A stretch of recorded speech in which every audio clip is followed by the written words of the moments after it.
I'm Howie Silbiger.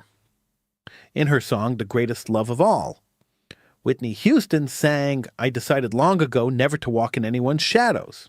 It was not written as a Jewish song, but lately it has begun to sound like a Jewish instruction at a time when Jews are once again being told where we may gather, what we may wear, which parts of our identity are acceptable, and how quietly we are expected to respond when we are threatened. The refusal to live in someone else's shadow has taken on an entirely different meaning. Living as a Jew in Montreal was never completely without risk. Our synagogues have had security guards for years. Jewish schools have always been more cautious than other schools. Many of us grew up understanding that there were people who did not like Jews. Still, there was a general belief that the country was moving forward. Anti-Jewish hatred existed. But it was something that was hidden. That is no longer true. I work in a Jewish school that was shot at twice in 4 days. The first time we arrived in the morning and discovered a bullet hole in the high school door. The second time someone fired at the building again, this time at the elementary school at 4 in the morning. When the building was empty, the bullet bounced off a locker in front of the kindergarten class, shattering the inside door. Fortunately, no students were injured in the shootings, but something changed that day. A school is supposed to be safe. It's a place where children learn, play with their friends, and complain about classwork. It should not be a place of fear, not for the staff or students. It should not be a place where administrators examine camera footage, discuss bulletproof glass, and worry if the next bullet aimed at the school will, God forbid, hit a student. The shootings at Yeshiva Gedola in November 2023 eventually led to arrests. But the knowledge that someone had deliberately fired at a Jewish school could not be undone. That's how terrorism works. Instill fear, even if you don't kill anyone. Terror is the goal. And terror, unfortunately, has become part of Jewish life in Montreal. We send our children to schools with locked doors, cameras, guards, and emergency procedures. We walk into shul and need to pass through security. Fit for an airport before we even see who is sitting inside. We hold public events and don't announce locations because we worry about who else might show up.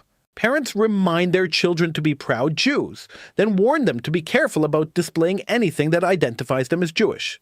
There's nothing cowardly about being careful. Jews have learned through bitter experience that threats should not be dismissed simply because acknowledging them makes them feel safer. The danger comes when caution turns into permission, when we begin allowing the people who hate us to decide how Jewish we are allowed to be. That pressure does not only come from the person shouting a slur or firing at a school.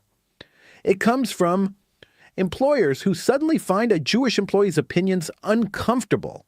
Universities where Jewish students are expected to denounce Israel. And public institutions that require a lengthy political discussion before defending Jews.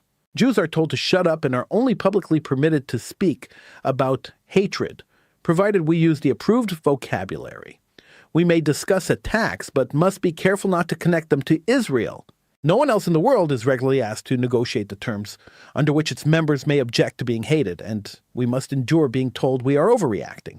Statistics Canada recorded 920 police-reported hate crimes targeting Jews in 2024, making Jews the most frequently targeted religious group in the country by a wide margin. That number is misleading because it does not include every slur, every threat, every student who quietly stopped wearing a Jewish symbol, or every incident that was never reported. The response from some Jews has been to become less visible.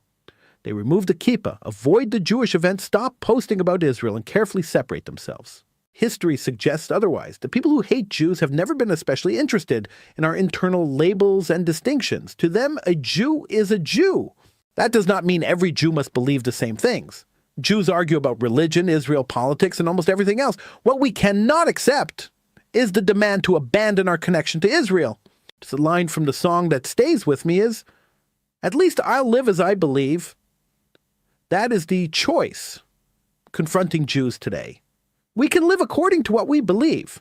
Jewish life takes place inside those protected buildings, around Shabbos tables in classrooms, at weddings, and in the thousands of ordinary moments that have kept the Jewish people alive.